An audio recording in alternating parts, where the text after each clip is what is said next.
Hello friends, ப்ரைஸ்ல நீங்கள் பார்த்துங்க ஜீவன் cooking Tamil.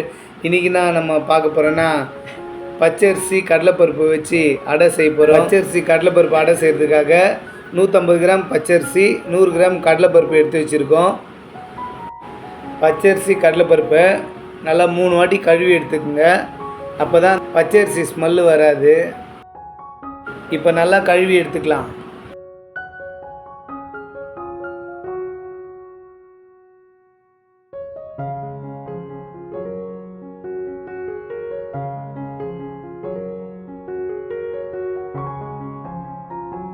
இப்போ 3 வாட்டி நல்லா கழுவி எடுத்தாச்சு. இப்போ நம்ம 2 மணி நேரம் ஊற வச்சுக்கலாம். ஊற வச்சா தான் அதை அரைச்சா அடை நல்லா வரும். நம்ம சேனல் நிறைய பேர் பார்க்குறீங்க, ஆனால் சப்ஸ்கிரைப் பண்ணதில்லை. நீங்கள் சப்ஸ்கிரைப் பண்ணால் தான் நாங்கள் புது புது வீடியோவை போடுறதுக்கு எங்களுக்கு என்கரேஜாக இருக்கும். 2 hours later. அரிசியும் பருப்பும் நல்லா ஊறிடுச்சு. நம்ம ஊற வைக்கும்போதே 10 காஞ்ச மிளகாய் சேர்த்து ஊற வச்சுருக்கோம். இப்போ நம்ம இதை நல்லா கொரகொரப்பாக அரைச்சி எடுத்துக்கலாம். கொரகொரப்பாக அரைச்சா தான் அடை மொறுமொறுப்பாக வரும், டேஸ்ட்டாகவும் இருக்கும். இது கூடவே நம்ம ஊற வச்ச காஞ்ச மிளகாவும் சேர்த்துக்கலாம். உங்களுக்கு காரத்துக்கு ஏற்ற மாதிரி காஞ்ச மிளகாய் எத்தனை வேணுமோ அது உங்கள் ஆப்ஷன் தான், நீங்கள் சேர்த்துக்குங்க. அது கூடவே 10 பல் பூண்டு சேர்த்துக்கலாம். தோலோடு சேர்த்துக்குங்க, அப்போ தான் டேஸ்ட் நல்லாயிருக்கும். அது கூடவே நம்ம ஒரு அரை ஸ்பூன் சோம்பு சேர்த்துக்கலாம். இது கூடவே ஒரு 1/4 ஸ்பூன் பெருங்காயத்தூள் சேர்த்துக்கலாம். பெருங்காயத்தூள் சேர்க்கும்போது நல்லா ஜீரணமாகும். இப்போ நம்ம அரைச்சி எடுத்தாச்சு. பார்த்திங்கன்னா நல்லா கெட்டியாக வந்திருக்கு. தண்ணியாக இருந்தால் அடை நல்லா வராது. ஒரு இட்லி மாவு பதத்துக்கு நல்லா கெட்டியாக இருக்கணும். அப்போ தான் அடை கரெக்டாக நல்லா ஒட்டாமல் நல்லா வரும்.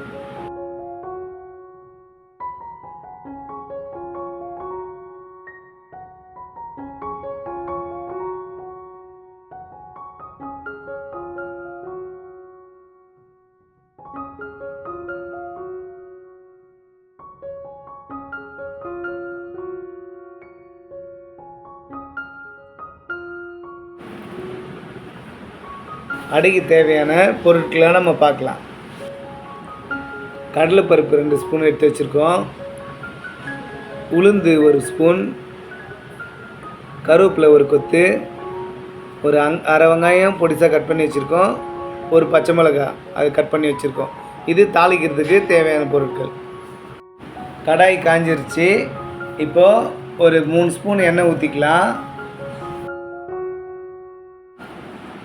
எண்ணெய் நல்லா காயட்டும். காஞ்ச உடனே நம்ம எடுத்து வச்சுருக்கிற கடலைப்பருப்பு உளுந்த நல்லா பொன்னிறமாக வறுத்து எடுத்துக்கலாம். இப்போ எண்ணெய் காஞ்சிருச்சு, கடலைப்பருப்பு போட்டுக்கலாம்.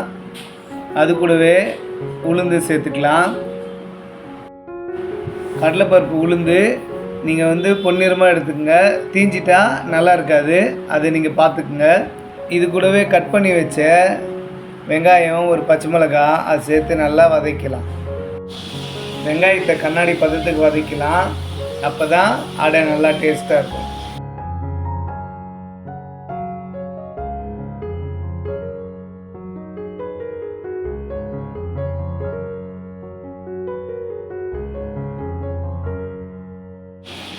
வெங்காயம் நல்லா வதங்கிருச்சு கண்ணாடி பதத்துக்கு. இப்போது நம்ம எடுத்து வச்சுருக்க கருவேப்பிலை அது கூட சேர்த்துக்கலாம்.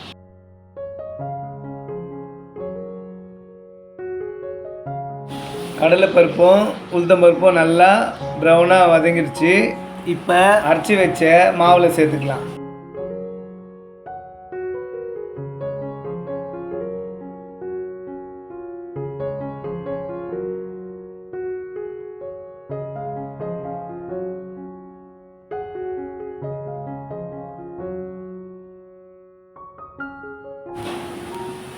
இப்போ மாவு கூட தேவையான அளவு உப்பு சேர்த்துக்கலாம். இது கூடவே நம்ம பாதி டம்ளர் தண்ணி சேர்த்துக்கலாம்.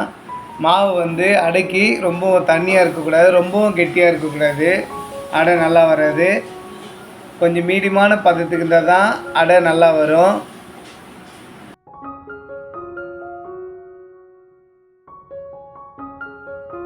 இப்போது நல்லா நம்ம மிக்ஸ் பண்ணிக்கலாம்.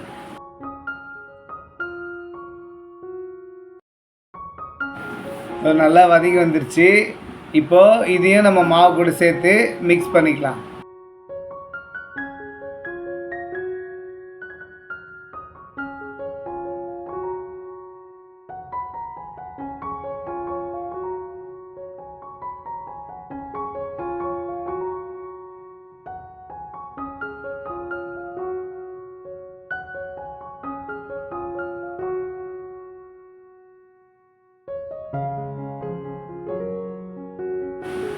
இப்போ தோசைக்கல் நல்லா காஞ்சிருச்சு.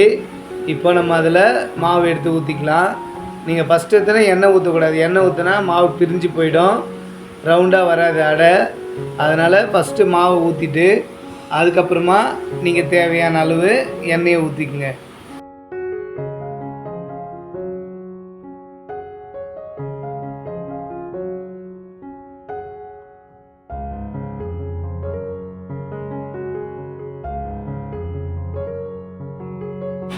இப்போது கொஞ்சம் எண்ணெய் சேர்த்துக்கலாம்.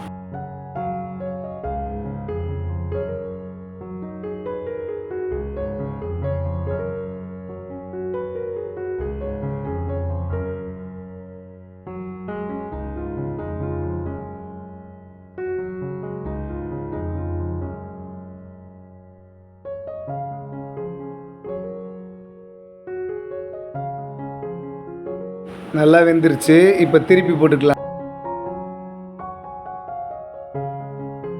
வாவ், அடை நல்லா வந்திருக்க. இந்த அடை பிடிச்சிருந்தாக்கா நம்ம சேனலுக்கு ஒரு லைக் போடுங்க.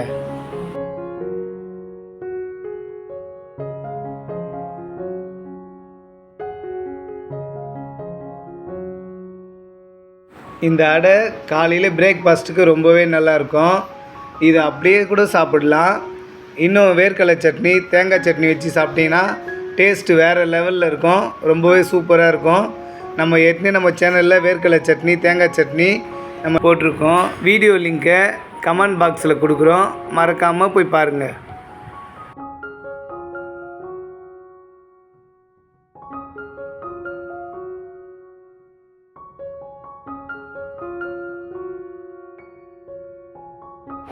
இந்த மாதிரி நிறைய வீடியோ நம்ம சேனலில் போட்டிருக்கோம். இந்த வீடியோ முடிஞ்ச உடனே லாஸ்ட்டில் வரும், மறக்காமல் போய் பாருங்கள்.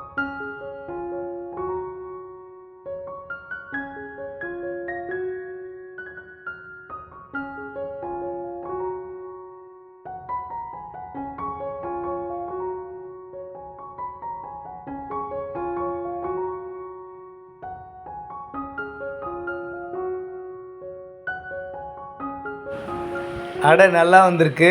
புட்டு பார்த்துடலாம். வாவ், நல்ல கிறிஸ்பியாக சாஃப்டாக வந்திருக்கு. இதே மாதிரி நீங்கள் உங்கள் வீட்டில் செஞ்சு பாருங்கள். தேங்க்ஸ் ஃபார் வாட்சிங்.